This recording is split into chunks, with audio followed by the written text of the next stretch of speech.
Bonjour à tous. Nous allons commencer aujourd'hui notre nouvelle série de vidéos à Dublin pour ce mois de mai. Et nous allons partager pour ce mois-ci les psaumes. Nous allons aborder les psaumes avec vous et nous allons apprendre qu'est-ce que le psaume peut nous apporter. Et je vous assure qu'il nous apporte beaucoup. Parce que beaucoup de gens sont assurés quand ils lisent les psaumes, ils sont consolés. Parce que les psaumes nous apportent, à travers de son langage, des poésies, ils nous abordent des paroles, des messages qui vont nous consoler, qui vont nous aider à surmonter la peur, la frayeur. Et elle parle des promesses de Dieu qui va envoyer ses anges pour camper autour de nous et que Dieu va être avec nous, que Dieu sera toujours avec nous. Nous voyons tellement des expériences des psalmistes et cela, ça nous aide, ça nous console. Et gloire à Dieu parce qu'on a les psaumes. Et les psaumes sont les expériences des hommes de Dieu qui ont traversé dans le passé et qui sont enregistrés exactement pour nous aider dans les moments difficiles, pour nous aider comment louer le Seigneur. Et il nous enseigne tellement et nous sommes reconnaissants à Dieu pour sa parole merveilleuse à travers les psaumes. Amen. Alors, aujourd'hui, je vais partager avec vous le psaume 27, que j'aime bien. Et le mercredi prochain, c'est Pasteur Arthur qui va partager avec vous le psaume 8. Et le 15, Madeleine, la sœur Madeleine, va partager avec vous le psaume 91. Très connu ces psaumes-là. Et notre frère Horace va partager avec vous le 22 mai le psaume 1. Et pour clôturer cette série, Pasteur Arthur va partager avec vous le psaume 150. Qui ne connaît pas le psaume 150, n'est-ce pas? On va prier. Seigneur, je te remercie pour cette opportunité que tu nous donnes encore une fois, Seigneur, de partager cette vidéo, Seigneur. Que tu puisses bénir ceux qui nous entendent maintenant, Seigneur, ceux qui nous suivent, Seigneur, à travers cette vidéo. Papa, que je sois un instrument entre tes mains, Seigneur. Que ta parole, qu'elle est vivante, Seigneur, puisse vraiment nous édifier ce matin, puisse vraiment nous fortifier, Seigneur. Et que nous puissions encore plus te connaître, Seigneur, à travers ta parole. Je te remercie au nom de Jésus. Amen. Amen. Alors, j'ai choisi le psaume 27 et c'est un psaume écrit par David. Et David, comme nous savons, c'était un adorateur. Il était le roi d'Israël, l'un des plus grands rois d'Israël, et aussi il était un adorateur. C'était un homme de guerre aussi. Et il était un homme vaillant, combattait toujours. Mais la plus grande force de David, c'était pas son épée, c'était pas parce qu'il était courageux, il était un homme de guerre, mais parce qu'il faisait confiance à Dieu. Et le psaume 27, il va aborder cette confiance que David il trouvait en Dieu, malgré toutes les circonstances qu'il traversait. Nous connaissons l'histoire du roi David et nous savons qu'avant d'accéder au trône d'Israël, il était persécuté par le roi Saül. Et le roi Saül voulait le tuer. Et il devait s'enfuir. Et cela pendant des années. Et on ne sait pas dans quelle période exacte le psaume 27 a été écrit. Ça peut être dans ces moments-là de persécution, que David les persécutait toujours, et qu'il devait s'enfuir dans les déserts, dans les cavernes. Ça peut être aussi quand il était en guerre contre les Philistins, et aussi dans une autre occasion, quand il était persécuté par son propre fils Absalom, qui voulait prendre son trône. N'importe quelle dans ces trois circonstances, le psaume 27 a été écrit, c'était des moments difficiles, des circonstances vraiment difficiles pour David. Mais le verset 1 de psaume 27, quand il commence à écrire, l'Éternel est ma lumière et mon salut. De qui aurais-je crainte? L'Éternel est le refuge de ma vie. De qui aurais-je peur? Alors, pour un homme qui devait s'enfuir chaque fois qu'il était persécuté et qui devait trouver un refuge, un lieu qu'il puisse se réfugier, ce n'était pas facile, n'est-ce pas? Et là, finalement, David, il écrit, ce n'est pas l'endroit qui va nous garder, nous protéger, mais ces refuges, c'est Dieu même qui va nous garder. Là, il écrit, l'Éternel est le refuge de ma vie. De qui aurais-je peur? David, il avait tellement de motifs pour avoir de la peur, d'être entraîné, de rester coincé et de dire, ah, il n'y a pas de solution pour moi parce que toujours je suis persécuté et je dois toujours fouiller. Mais ici, il dit, l'Éternel est le refuge de ma vie. Et il continue encore, quand ceux qui font le mal s'approchent de moi pour dévorer ma chair, mes adversaires et mes ennemis, ce sont eux qui trébuchent et qui tombent. Si une armée s'est campée contre moi, mon cœur n'aurait aucune crainte. Si une guerre s'élevait contre moi, je serais malgré cela plein de confiance. David, c'était un homme qui a appris à avoir confiance en Dieu. Et il est en train de nous enseigner cela. Nous devons apprendre à faire confiance à Dieu. Cet homme, il était vraiment un homme qui passait des circonstances difficiles. Et au milieu de ces difficultés, au milieu de ces persécutions, au milieu des frustrations, au milieu des trahisons, il a trouvé sa confiance en Dieu. Il était sûr que Dieu allait lui donner la victoire chaque fois. Il était vraiment sûr de cela. Est-ce que vous êtes sûr que ton Dieu, que tu fais confiance, va te délivrer le jour de malheur? Il faut être sûr, il faut connaître Dieu, il faut travailler cette confiance. Il faut vraiment être sûr que le Dieu qui nous a promis, le Dieu qui est là pour nous, il va nous secourir, il va envoyer sa parole, ses anges, il va travailler à notre faveur, comme il a travaillé à faveur de David, parce que David, il cherchait toujours Dieu. Et c'est cela qu'il vient après.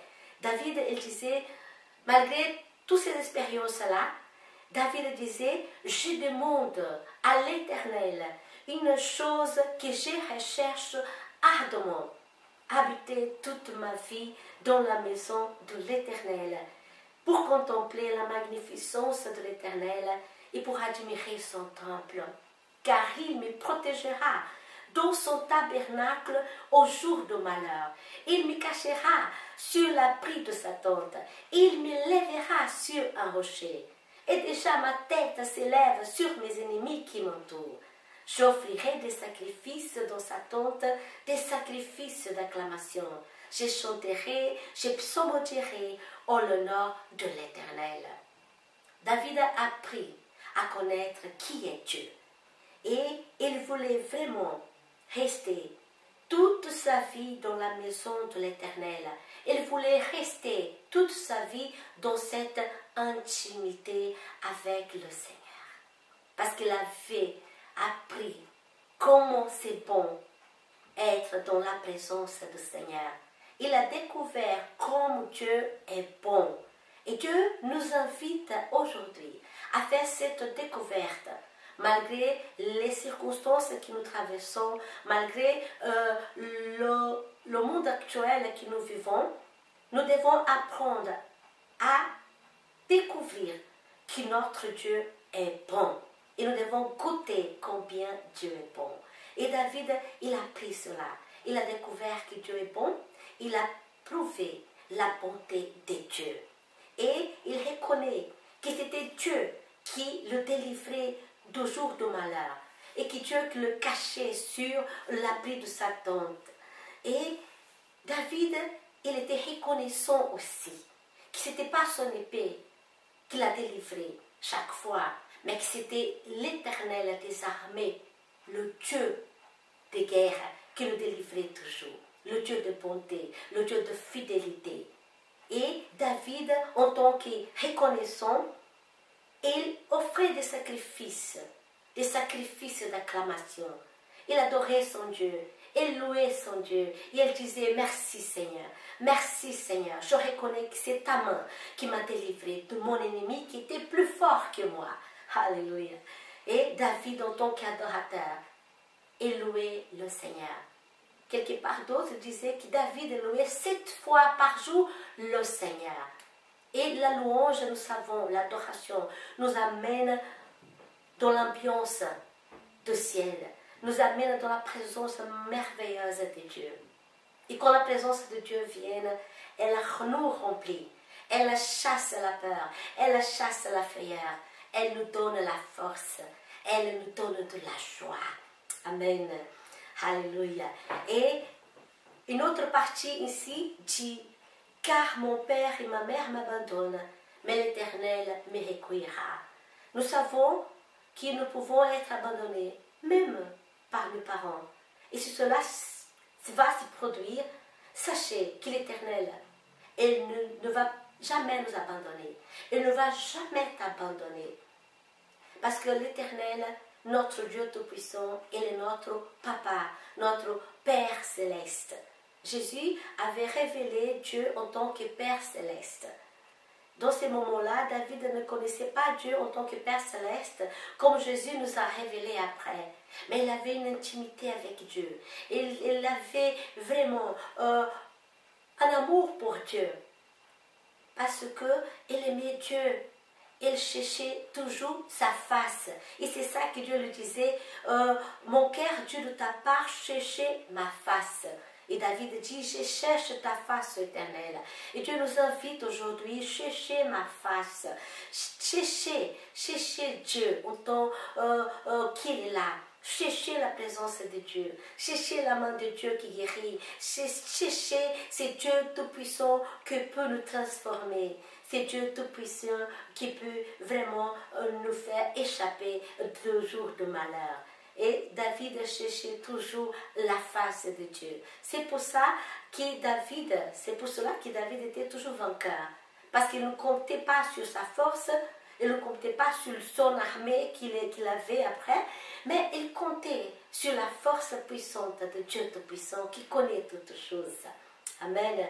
Et à la fin du psaume, il dit, « Oh, si je n'étais pas sûre de contempler la bonté de l'Éternel sur la terre des vivants, espère en l'Éternel, fortifie-toi et que ton cœur s'affermisse, espère en l'Éternel. » David, il était si sûr de soi qu'il allait contempler la bonté de l'Éternel sur la terre des vivants, qu'il nous encourage aujourd'hui à travers ces versets.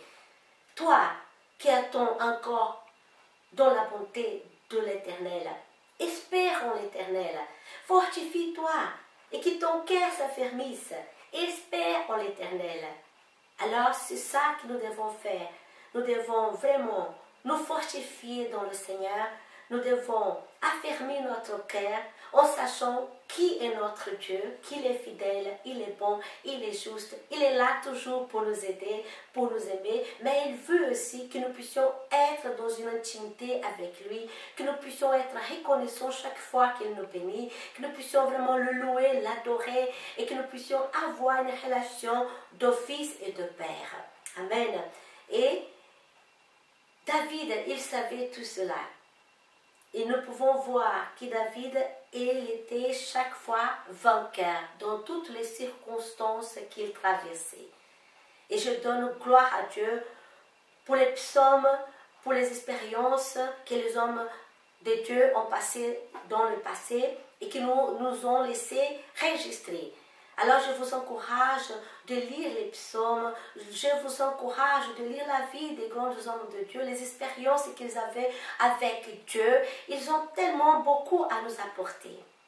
Amen. Et nous pouvons trouver dans toutes les psaumes, chaque fois, chaque chose que nous traversons dans la vie, n'importe quelle circonstance, nous allons trouver une parole qui va nous aider, qui va nous consoler, qui va nous élever, qui va vraiment nous faire surmonter. Amen. Alors, on va prier, on va remercier le Seigneur parce qu'il est bon. Amen. Il est toujours avec nous. Il est toujours avec vous. Amen. Dieu est là, il est présent et ne nous oublie jamais. Il est là pour nous faire échapper de n'importe quelle circonstance, de nous rendre plus forts et de nous faire vainqueurs dans toutes les situations. Amen. Seigneur, je te remercie pour les psaumes, je te remercie pour ta main qui bénit, pour ta main, Seigneur, qui est là pour nous accueillir, Seigneur. Même si nous sommes abandonnés par nos parents, tu ne nous abandonneras jamais. Tu es le Dieu présent, tu es Papa, Abba, Père. Oh, merci, Seigneur, pour cette expérience que ton serviteur David nous a apportée à travers le psaume 27, Seigneur. Oh, Papa, je demande que tu viennes encourager les gens qui nous regardent pour qu'ils puissent vraiment faire confiance en toi, Seigneur, avoir une intimité avec toi, Seigneur, et de chercher ta face, Seigneur, et de savoir que tu es bon, et de savoir que tu es fidèle, et de savoir que tu es toujours là, Seigneur. Je te remercie, Seigneur. Oh, Papa, tu es bon. Merci, Seigneur. Tu es bon. Tu es le Dieu qui nous guérit. Tu es le Dieu qui nous délivre. Et tu es le Dieu qui nous fortifie. Oh, Papa, merci, Seigneur. Viens fortifier ceux qui sont là, qui sont autour de nous regarder à travers cette vidéo, Seigneur. Donne de la force, Seigneur, de l'espoir, Seigneur. Fais-le surmonter la peur, qu'ils puissent avoir la confiance en toi, Seigneur. Oh, Papa, au nom puissant de Jésus, nous te remercions. Au nom de Jésus. Amen. Amen. Alors, la chose la plus importante que nous apprenons avec ces psaumes 27, c'est la confiance que David a pris avec le Seigneur. Il faisait confiance dans le Seigneur dans toutes les circonstances. Et c'est cela que je vous encourage, de développer votre confiance dans le Seigneur et de savoir qu'il est toujours avec vous. Il est prêt là pour vous aider, n'importe dans quelle situation, n'importe dans quel lieu vous êtes. Dieu est là pour vous faire surmonter et pour vous donner la victoire. Amen. Nous vous attendons pour la prochaine fois et que Dieu vous bénisse encore plus. Amen. Bye bye.